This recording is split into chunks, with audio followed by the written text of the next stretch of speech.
Nommer 7 Media Produksie.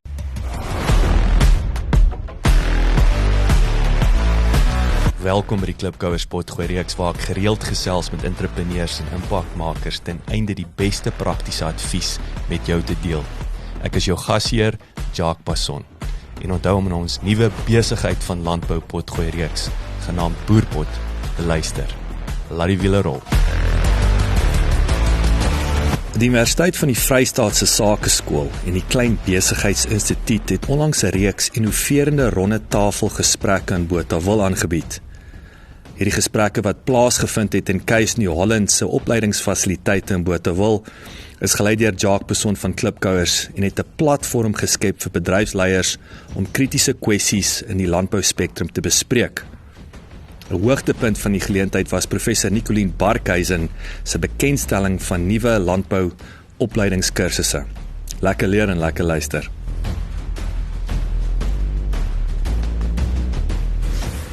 Okay, so ons gesels 'n bietjie, ek wil sê dis 'n buzzword aan die een kant, aan die ander kant sit amper is 'n bietjie ou nuus. En dis skoon tegnologie, skoon, ek wil sê clean fuels, solar en so aan. Maar Jaco, ek wil amper sê dis amper 'n so what. Jy weet, solar is ou nuus, maar nou wil ek vir jou vra, kom ons gesels 'n bietjie oor gister, vandag en môre. Ja, ek dink dis nogal, lankal besef, ek dink nie enige een van ons het meer nodig om aan enige iemand te verkoop. Sonkrag is die pad om te gaan nie. Ek onthou nog so goeie 15 jaar terug toe ons begin het met hierdie, het dit regtig oortuiging gekos om vir die mense te sê, sonkrag, weet ek onthou nog aan vertel jy die ouens van ons sê, is dit 'n 200 liter of 'n 300 liter sonstelsel wat jy wil insit? Liter. Dis nog die ou dae van toe dit nog net geysers was. Maar ek meen op die stadium, ek dink almal is oortuig weer af van dis absoluut die rigting om te gaan. So dis eintlik al die ou nuus gedeelte, soos wat jy sê, Jacques.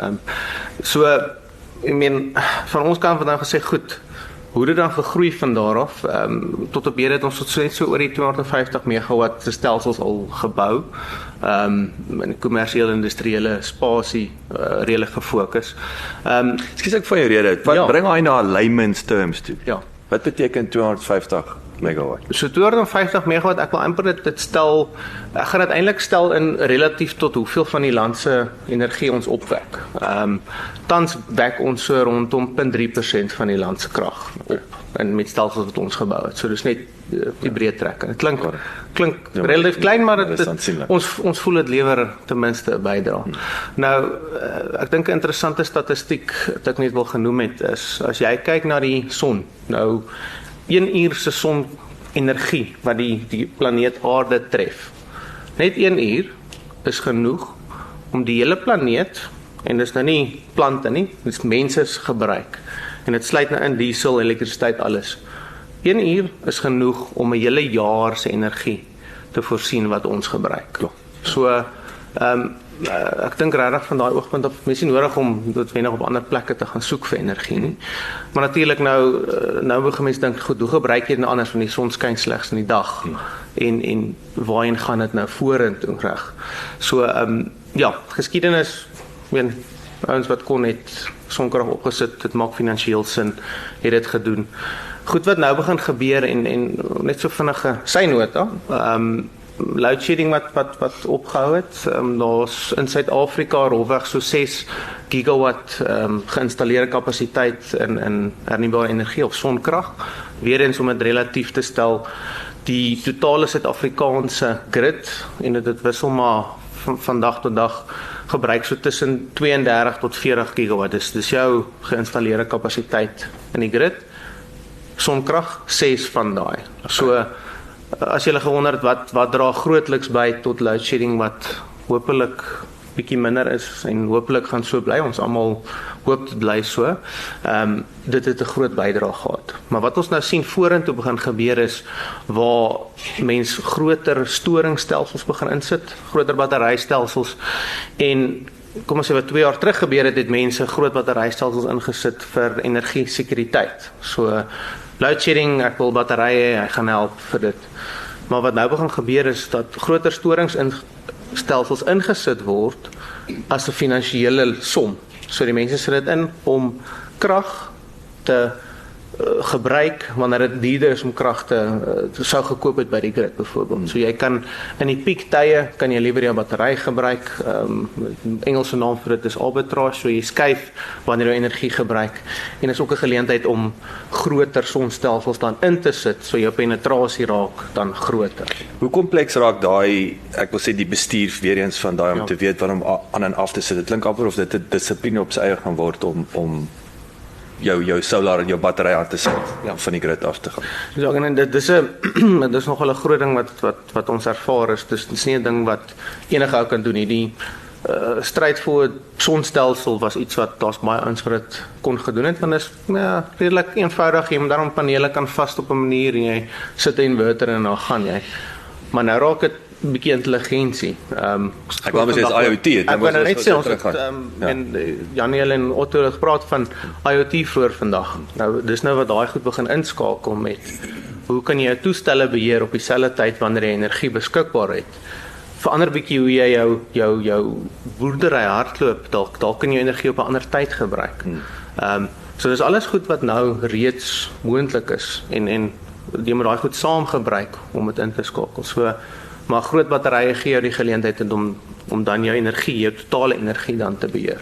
Wat is kyk die battery wil ek sê is eintlik maar die groot probleem en geleentheid. Is daar gaan in die toekoms gaan die batterye vervang word? Gaan jy soos hy goedkoper word, kan jy daai battery net die ou een uithaal en insit?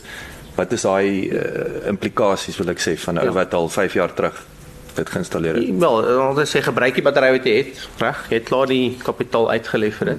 Maar die tegnologie bly aan verbeter. Dit raak goedkoper. Daar's groter spelers wat inkom. So dis 'n ding wat gaan aanhou evolve as ek nou Engels woord nog gebruik. Ja. So ek wil amper sê julle gaan 'n deel van julle besigheid in terme van die maintenance en so aan wat 'n groot komponent gaan wees. Absoluut, ja. Nee, dit sal 'n groot gedeelte bly, ja.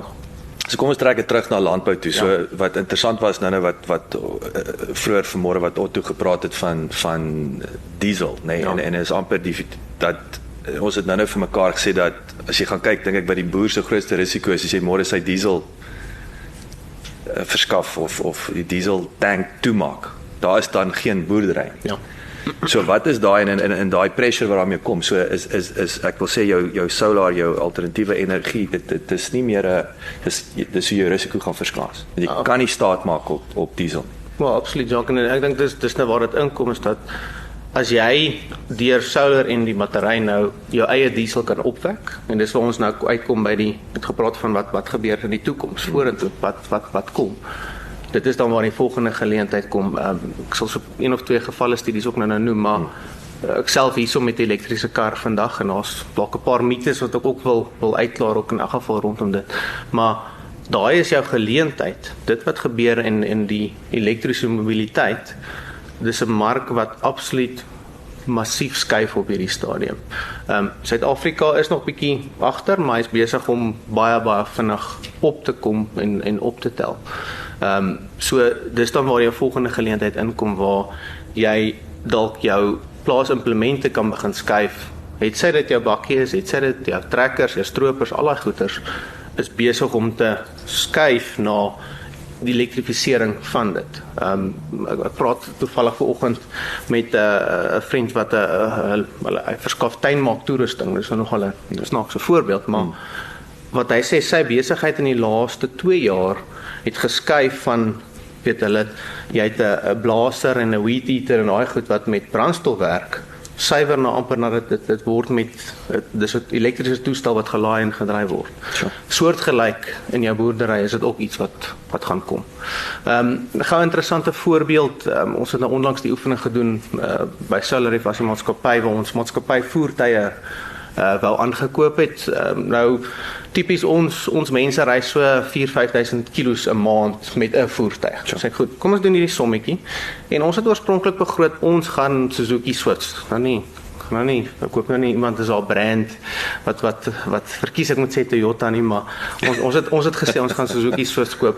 Wat is Toyota, is dit nie? Jy's eintlik reg. Nee, 100% ja. Nee, dis waar. So ons sê ons gaan dit koop, die voertuig kos R200,000. Sê maar net so voordat ons die sneller wat trek, sê ek maar wag. Ons is 'n hernubare energiemaatskappy. Kom ons doen net die som. En ons het die oefening gedoen, in hierdie geval die ore wat daar buite staan, so kom ek hier is met hom vandag as gevolg van daai oefening.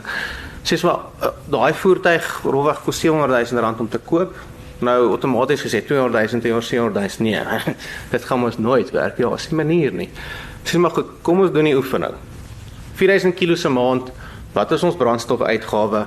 Goed, Ora gaan R500,000 meer kos, so daar's 'n kapitale bedrag wat uitkom, so daar's 'n rente-impak, selfs teen hierdie hoë rentekoers verandering is.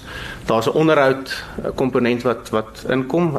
Toevallig die elektriese karre se onderhoud is baie laer weer as die Swift. So aan die een kant het jy die Swift het laer oorspronklike koste, hoër brandstofkoste, hoë onderhoudskoste, teenoor die Ora het laer wat is dit? Hoër kapitaal, hoër rente, laer onderhoud. En dit werk toe uit dat die Ora's ons R2,000 'n maand goedkoper uitwerk. Kragtig. So goedkoop toe julle met alles in ag geneem. En ja, dit werk. So een van die mites, en ek dink dis nogal interessante mite. Ek meen die persepsie is ek is nou hier met hom, so moes ek gisterand in Potch oorslaap. So dat ek kon gelaai het. Ek wou net sê die laai van die batterye en hoe lank hoe gereeld hy gelaai moet word. Ja. Nee, maar dis dis ons waar jy al 4 dae. Dis reg nee, ek is nou 3 dae op pad. Ek is nou weer 3 dae terug, jy weet. Maar nee, ek het wel nie oorgeslaap nie. Ek is ook vanoggend uit Johannesburg uit weg. Daar is daarom 'n hele laai netwerk, daar's 'n maatskappy genaamd Gridcars. Julle kan hulle opsoek. Ons is ook betrokke met hulle net vinnige laai netwerk reg deur die land uitgerol. Ek het by Mooirivier Mall in hierdie spesifieke voorbeeld gestop vanoggend. Ek het soos wat enige ander ou, ek moes regtig daar stop. Woonbehalwe vir die rede om 'n koffie wou koop. So ek het daar gestop, dit gaan doen, koffie gekoop, teruggekom, in die kar geklim, verder gery en so dit is of ek nou die elektriese voertuig of die brandstofvoertuig gery het, sou dieselfde tyd gewees het. Dit is wel so as ek Kaap toe ry, dit is moontlik om Kaap toe te ry, die netwerk is ook reeds daar. Sal ek afry en ek dink 'n totale rit sal seker so dalk so uur langer wees en omdat dit 'n publieke netwerk is dit duurder om daai netwerk te gebruik. Want daar's 'n kapitale bedrag wat die maatskappy Gridcars moet daarom verhaal vir die gebruik van die netwerk. Maar dit kos so 70% van wat dit my sou gekos het as ek met 'n vergeleke brandstofkar. Goeie hemel, so 70% minder petrolgeld, maar net 'n uur stadiger. Ja. Dis niks. So dit gee vir jou so min of meer dit. So kom ons trek dit terug na landbou toe. So nou praat ons elektriese trekkers. Jy het genoem dat daar's nou elektriese bakkies wat op pad is. So wat ek wil nou weer die mite so of sal ek sê wat is die uitdagings? Nou as jy in die middel van nêrens om my trekker gecharged hou om my bakkie gecharged hou. So dit klink vir my in elk geval die kostebesparing per maand gaan daar wees. Ek dink dit mense kan daaroor strei nie, nê. En ek bedoel en jy verskaans jou boerdery. Jy het nie daai risiko dat jy môre nie meer kan ploeg of rondbeweeg nie. Wat is die uitdagings om daai ding gecharged te hou en so aan as jy middel van nêrens is? Of is dit sonkrag wat hom gaan dryf? Paul, dalk 'n vinnige vergelyking ook, sou jy die voertuig en ek gaan so 'n bietjie aan die koolstof ook net raak. Dis dalk 'n interessante punt net om die een sidebar. Nou, sou jy die voertuig wat ook al dit is op Eskom krag laai. Nou Eskom skakel meeste van die krag word nog opgewek behalwe die 6 gigawatt nou al, maar op die ou nommers is steenkoolkragstasies. So nou het jy vuil krag wat opgewek word, nou gaan jy die skoon kar laai met dit. So die persepsie is maar dit is eintlik nog slegter vir dit. Maar 'n interessante ding gaan oor die effektiwiteit van 'n elektriese voertuig. So jou energie-effektiwiteit is rondom 85%. Dit wat jy laai teenoor dit wat jy weer uitkry en werk, is 85%. Teenoor 'n brandstofvoertuig, daai energie wat in 'n botteltjie petrol is, of diesel, 'n bakkie. Die energie wat jy uitkry en fisies werk wat gedoen word, is slegs omtrent 35%. Nou is 'n interessante vergelyking om te sê, goed, steenkoolkrag teenoor brandstof, Sasol coal to liquids prosesse, daai verhouding is nog steeds 2 keer meer. So as jy 'n brandstofvoertuig het teenoor Eskom krag, is nog steeds 2 keer meer koolstof wat jy vrystel deur met 'n petrolvoertuig te ry as met 'n elektriese voertuig. Maar nou kom jy by die eintlike ding uit, die crux. jy kan hom met sonkrag, hernubare energie laai wat jy self opwek op jou eie plaas. So jy het dit in beheer, jy kan dit doen. Nou dis iets wat jy self kan bou. Dis iets wat self gefinansier kan word. Daar is groot fondse beskikbaar. We het met oor van daai tipe fondse gepraat, maar nie net BEE-fondse nie, maar algemene groenfondse is beskikbaar om dit op jou plaas te implementeer. En ek dink dis nogal interessant, veral as jy nou kom ons praat hierdie area saaiboerdery. Ek meen julle kragverbruik is nie massief relatief tot dalk die sitrusboerdery, vrug, baie ons nie. Maar julle moet nie na julle elektrisiteitsverbruik kyk, julle moet kyk na wat is julle energieverbruik, hoeveel diesel gebruik jy elke maand en hoe kan jy daai twee verskans teen mekaar? En dit is daai deel waar die toekoms nou kom groot gaan verander. Maar die addisionele risiko is juis oor die wêreld nou, of sal ek sê dit van die wêreldregering so groen mal is, nee, en ons sien nou natuurlik al die konflikte goed in Europa. Daar gaan 'n punt kom waar die mielieboer gaan getax word. Absoluut. As hy nie op is nie. Ja, so daar's gevolge. Ja. As jy nie daai carbon emissions, behalwe dat dit, ek wil sê, of jy dit nou wil glo, is 'n mite, dalk het dit geen impak, geen verskil nie. Dis die punt nie. Nee. Jy gaan minder geld kry vir jou mielies. Ja. Wel, die minder geld is een ding, maar as jy die finansiële som kan laat maak sonder daai, ek meen, wat ek eintlik vir jou wil sê vandag, jy kan reeds. Daai som finansiëel gaan reeds sin maak voordat jy nog daai addisionele, jy kan 'n hoelies verkoop of jy kan uitvoer, gaan dit reeds sin maak. Ja. Wat is daar gevalle, ek wil terwyl van terug na landbou toe, van julle, ek weet is gevalle studies, is dit maar primêr die koelkamers, ek weet jou vrugte, groente boere en so aan, is dit maar primêr waar julle fokus, wil ek sê, aan die agrikant? Tot op hede was dit, ek meen, ons fokus 'n bietjie wyer, dit gaan eintlik oor enige iets wat kragverbruik kan jy op die besigheidsin en dis nogal belangrik wanneer jy kyk na, en ek neem maar Jacques spesifieke vrae rondom die sonkrag gedeelte, reg. Mens moet kyk na wat is jou verbruiksprofiel en dan moet jy kyk, goed, wanneer wek ek sonkrag op, wat se battery moet ek bysit en dan toekomsgedagte, ek gaan plaas implemente, bakkies, wat ook al hê wat ek kan laai en dit kan ek ook begin beplan rondom wanneer ek energie beskikbaar het. Ja, jy wil seker in die dag kan stroop uiteraard, neem ek aan. Ek meen, dis dalk nou 'n voorbeeld, maar moet jy in die dag stroop? Is dit nodig? Kan jy hom in die dag laai en in die aand stroop? Dis al daai tipe denke wat ek eintlik vir julle wil noem vandag. Ek sê nie dit wat julle vandag doen is verkeerd nie, maar saam is daar 'n manier om te dink, hoe doen ons dinge anders? Hoe vernuwe ons? Ek dink is 'n baie dom voorbeeld. 2007 Nokia. Ek onthou almal daai slimfone, nee, ag nie slimfone, die Nokia fone. So Nokia, interessante statistiek, 2007 het hulle 90% van die wêreldmark gehad, reg? 90%. En die volgende jaar het toe Steve Jobs uitkom en hy die iPhone prystel. En ek dink die statistiek is daar 2009, net 2 jaar later, Nokia gegaan van 90% na amper bankrotmaatskappy. So dis dieselfde uitdaging wat ek eintlik vir almal hier ook wil stel vandag. Ons moet anders dink, die IoT is krities in dit, maar ook die totale ketting gaan verander om kompeterend te bly met wat jy doen. En hierdie is 'n groot ding wat nou kom. Hoe moeilik is dit om boer se plaas te audit, om daai, ek wil sê amper hierdie analise te doen en te sê luister hier is die geleenthede, nee, want ek wil dit, julle is die experts, boer gaan nie daarin. Hoe moeilik of maklik is dit? Kyk, ek dink die eerste ding is daar's 'n huidige ding nou om te sien, goed, dis jou elektrisiteitsverbruik. Wat is die brandstofverbruik? Gee jou slank idee wat daar is wat kom. Baie belangrik is om oog te hou op wat die maatskappye soos Keis, New Holland, John Deere almal gaan doen met hulle elektrifikasie van hulle voertuie wat kom. So dis 'n ding wat gaan verander. So die audit is relatief maklik, want dis weer eens dis 'n audit van dis diesel elektrisiteit. Ek wil sê dis reverse engineer van daar. Korrek, 100%. So dis die groot ding waarna mense moet kyk en dan moet ons verstaan wat dit moontlik is, ja. Ek wil sommer die vraag gooi vir julle is en as daar ander vrae asseblief vra, maar dink die boere so.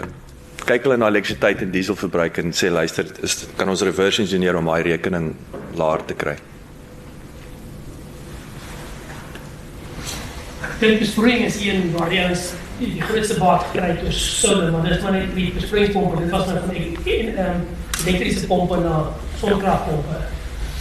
Maar trekkers en daai tipe goed, as jy ons daarna kyk hulle meer na transition fuels, na LPG, gas, conversions en daai tipe goed. Want as jy nou 'n trekker, elektrische trekker is iets wat jy heeltemal niks moet kry, maar die ene ding met die elektrische trekkers, hy kan langer ure en totally automated dan ry, dan kan hy deur die nag ry, dan het jy 'n kleiner trekker en kleiner implemente, so dit is eintlik 'n totale nuwe toerusting wat jy dan nodig, maar dink jy die boere kyk al Hulle kyk na dieselverbruik. Ja, Meer is iets anders om dit laer te kry in steede van jou klein boer kyk net om van die grid af te kom, want jou lynkoste is net so duur. Dan baie koste-effektief is om liewers heeltemal van die grid af te gaan. So dis jou klein boer, jou veeboer wat net 'n huishouding met krag gee. Maar en dan soos jy nou gesê die koelkamers en daai tipe goed is het jy ons gesien die voordele van elektrisiteit. Interessant net, die premier het nou verlede week gesê, Mabele Fuels hier in Botawil gaan nou weer aangaan. So dis maar nou, die ander, om met internal combustion engines aan te gaan, maar net in plaas van steenkool gebruik jy nou biomass. So jy behou jou toerusting, jy gebruik net 'n ander bron van fuel. Want ek dink daai saai tussen, en ek dink dis die tussentyd, dit wat ek nou vir julle vertel vandag, is nie volgende jaar, weet, maak julle self reg, julle is volgende jaar in hierdie ding nie. Maar die siklus wat ons sien, en dit is nou van ons ervaring van toe ons begin het met solar, toe die mense ons nie wou glo oor solar nie, daai siklus is rondom 7 tot 10 jaar. So begin solank julle denke daaroor kry, ek dink julle doen reeds. Kyk daarna, dis 'n ding wat kom. Raggie, so dis om die draai. Om die draai, ek dink laaste interessante dalk 'n voorbeeld, Golden Arrow, dis 'n groot busmaatskappy in die Kaap, miskien ek seker van julle sou al gesien het. Hulle het weer onlangs nou basies 'n loodsprojek gedoen. Hulle het 6 elektriese busse gekry. Nou Golden Arrow interessant, en ek meen julle kan ook julle self indink 'n soortgelyke ding. Hulle spesifieke roetes wat hulle busse ry. So is redelik, jy kan dit mooi beplan. Jy kan sê my bus ry hier, so hy moet soveel kilos ry, dan moet hy weer laai. Ja. En hulle het daai oefening gedoen. Gideon is die ou se naam, ons werk nogal nou saam met hom ook. En hulle het gevind alhoewel die koste oorspronklik duurder is, wat dit is, dat die onderhoud en operasionele koste van daai bus, en ek weet julle kan hierdie nou terugtrek tot julle dieselrekening. Dis 'n nommer wat julle kan gebruik. Daai bus was 30% van wat die brandstofbus was. So die operasionele koste, nie 30% goedkoper nie, 30% van die koste van jou brandstofvoertuig. So dis massief. So die ouens staar hulle blind teen daai aankoopbedrag. Dis 'n groot ding. Maar hulle kyk nie na daai maandelikse koste wil ek amper sê. Ja, wel na die loodspreek hulle het nou 120 busse aangekoop. So daai skuif kom. Dis nie ek praat nie teoreties. Ja, dis werklik. Ek dink 'n belangrike statistiek om die mindset te help maak. Ek het ander dag gehoor in China kan hulle krag opwek met solar vir 3 sent per kilowattuur. Dis mens baie. Ek dink wat betaal ons nou vir elektrisiteit? 4 op iets per kilowattuur. So as China dit teen 3 sent kan opwek, daai statistiek is daar wat die mindset kan laat maak. Ja, ek dink die gesprek lê ook in 'n ander spasie wanneer jy die beginsel van future focus behoorlik van bekyk. Want die implikasie van die groen energie uptake gaan oorspoel op 'n paar ander velde wat vir die landbou ook belangrik is. Eers skielik gaan jy kyk na herontplooiing van die arbeidsmark, want die grootste gros van die elektriese voertuie is programmeerbaar. En as ons na IoT kyk wat jy vroeër vandag aangeraak het, en jy begin kyk na die datavaardigheid en die programmeerbaarheid van die elektriese voertuie, dan maak dit jou arbeidsmark obsolet. spesifiek wat die bedryf van die toerusting betref. So behalwe die brandstofkoste het jy 'n arbeidsmag. En wanneer jy begin om in daardie veld te speel en op daardie manier, dan keer jy jou hele wêreld om. En dit is waar die future focus begin, veral dan ook die opleiding en die uitspraak van 4IR en 5IR. En daai spasie begin beweeg. Dan raak hier die totale ander gesprek en 'n ander omgewing waarin die funksioneer. Amper jy beweeg van 'n plaaswerker na 'n plaasprogrammeerder toe. Ja. Dis reg.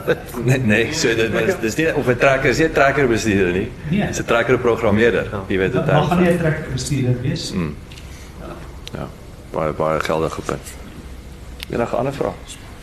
My vraag is oor batterye. Vroeger die voorbeeld gebruik van Nokia wat 90% van die mark gehad het. Steve Jobs het vroeger geklim, iets blootgestel in die wêreld en die industrie het verander. Wat batterye aanbetref, is daar Steve Jobs in die agtergrond besig om 'n volgende generasie batterye te werk wat kleiner, goedkoper, meer stoor. Hoe lyk die volgende generasie batterye? Is dit al buite? Hoe ver is hy weg? Wat gebeur in daai? So daai nee, 'n baie goeie vraag. Die batterytegnologie, en ek meen as ons net laaste 10 jaar vat, en ek gaan nie hierdie nommers asseblief, ek kan nie kwoteer nie. Ek gaan net bietjie die heup uitskiet hier, so bear with me. Maar ek dink dit was rondom $800 per kilowattuur gewees 10 jaar terug. Ons is nou nader aan 200. So die tegnologie en ek meen dit wat ons sien, jy het 'n battery, maar ons weet nie, jy besef dat die batterytegnologie binne of in die karre of in dit wat jy aankoop, het ook al geskuif oor die laaste 10 jaar. Jy koop nog steeds 'n battery, maar daai tegnologie is deurlopend besig om te verander.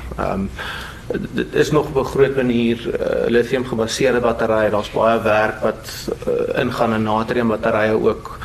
Natrium is bietjie meer bekombaar, maar jy gaan nie sulke klein batterye kan bou nie, want lithium is die metaal met die meeste vrye elektrone, so jy kan hom in die kleinste pakkie sit. Maar ongelooflike baie navorsing aankom, maar dit gaan wys in die prys op die ou end. En dit bly deurloop. So dis nie dat daar noodwendige totale skuif gaan kom wat oornag om met 300% gaan laat val nie, maar as jy oor die laaste 10 jaar kyk, het dit soos die sonpanele ook, daai tegnologie bly verbeter en tot op 'n punt. Jy kan gaan oplees oor graphene batteries en solid state battery research and development. Dit is wat jy sê, dis nie môre nie, maar dit was baie interessant wat hulle doen met die battery technology. Hoe kom ek vra, ek dink het julle gesprek het oor batterye die groot uitdaging is, die stoorkostes, hoe lank en hoe ver jy kan ry. So in my kop, die oomblik dat batterytegnologie vooruit sien, en die pryse daarvan val, raak hierdie gesprek iets heeltemal anders, of vat dit selfs na volgende vlak toe. As mens kyk, selfone, as ek terug gaan na daai voorbeeld toe, aan die beginstadium, iets wat baie min mense toegang toe gehad, en nou almal, binne 20 jaar periode. So ek net wonder of dit is dieselfde, dit nie so dat kan verwag. Dis daar. Ek wil amper sê, dis eintlik al reeds daar, maar ja, watch this space, dit gaan nou aankom weer. Ek meen ja, die graphene en solid state en daar's hier en daar ander tegnologieë wat nie regtig wat meer 'n wensdenkery is wel ook, so mense moet krities opkyk na dit, baie mooi krities kyk, maar daar is die regte goeie tegnologie wat kom. Ja. Right. Dan weer, Jaco, baie dankie. Dit is baie interessant. In terme van batterye, ja. Jy het Nokia gebruik en ek dink die boere almal dink eers en laaste aan die huis. As ek nie eers van afgaan van die grid, dis wat volgende fase, die volgende een in my spesifieke spasie waar ek leef, die besigheid doen, ja. Hoe versoenbaar of compatible is die vooruitgang van die panele, van die batterye? Want Nokia het uit die besit geval, ja. Ek het nou R360.000 bijvoorbeeld spandeer vir 20 panele en 4 batterye, waarvan ek nou bijvoorbeeld, sê nou maar swembad, die kiezers, die groot goeders in en om 'n huis wel kan trek, die boorgat ensovoorts, ja. Maar oor hoeveel jaar van daai wat ek nou het, en ek wil my batterye, en ek het dis duur goed wat ek moet voorbegroot. As ek nou weer batterye gaan koop, gaan ek bijvoorbeeld dan met myself werk, of gaan ek ook werk soos iPhone. Dan kan nou iPhone met alles nie voorbegroot, van die grade, de wins. Dis 'n moeilike vraag daar, want dit hang baie af van wat ingesit is en die regte antwoord is heel moontlik dat julle dit dalk gaan heeltemal moet vervang. Maar wil ek ook net bysê, dis dieselfde soos wat julle met julle toerusting gaan maak. Moenie vandag dit gaan uitgooi want daar's nou nuwe tegnologie beskikbaar. En hy werk nog steeds.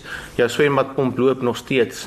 Gebruik daai vir hulle volle leeftyd en dan vervang jy dit. Net soos wat jy dalk jou bakkie sal vervang. Jy gaan nie, daar's die nuwe Hilux nou uitgekom, so nou gaan ek hom koop nie. Ek gaan my bakkie daar eers vir 5 jaar ry en dan sal ek dan die nuwe een koop. Sal 'n prinsip sal geld. Ja, dan skop nou. Ja, hey, dis waar. Jy maak my punt. Ja. As jy cruiser batterye is, dan sit Ja, dan begin al die Toyota batterye steel, nee. Gister het my gesê, hoe groot is dit nou, sy business rescue, juist oor loadshedding met minder, ons verkoop nie meer nie. Ja, so dit raak ook meer bekostig, maar baie ouens het geskep. Ja. Hier so. Ja, daai is ek weet nie hoeveel tyd het julle nie, maar ja, ek weet nie of julle, maar ek gaan vir 'n kort antwoord probeer gee na. Dis 'n konsolidasie wat nou gebeur. Ons eintlik verwag en voorspel al lankal dit gaan gebeur soos enige ding. Kom ons gaan jaar en 'n half terug. Load shedding was groot, pap het gereën, regtig. Nie vir ons nie, ons het gebly by wat ons doen, maar daar het baie ouens ingeklim wat sê, yes, hier's 'n goudpot, ons gaan inspring en die ding doen. So ewe skielik is daar meer maatskappye as wat volhoubaar kan volhou en dis eintlik maar net wat gebeur. Load shedding het opgehou, die bestendige groei van die tegnologie en solar is nog steeds daar, maar die pap reën nie meer en dit is nie meer dat niemand is meer besig met daai paniek aankoop wat gebeur nie. Is nou eintlik wat ons eintlik wil hê dit moet wees. Dit is 'n volhoubare industrie wat groei en werklike waarde vir mense bied. Niemand is geforseer om soos 'n versekeringsproduk moet jy die ding aankoop want jy het 'n geweer in jou kop nie. Okay, baie dankie. Thanks. Dankie julle. Ons na die pylvang.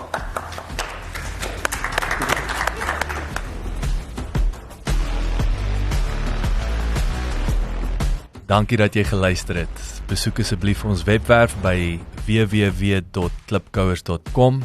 Teken sommer in sodat ons jou op hoogte kan hou. En kom volg ons op sosiale media. Soek net vir Klipkouers op Facebook, Instagram, Twitter, TikTok en natuurlik LinkedIn.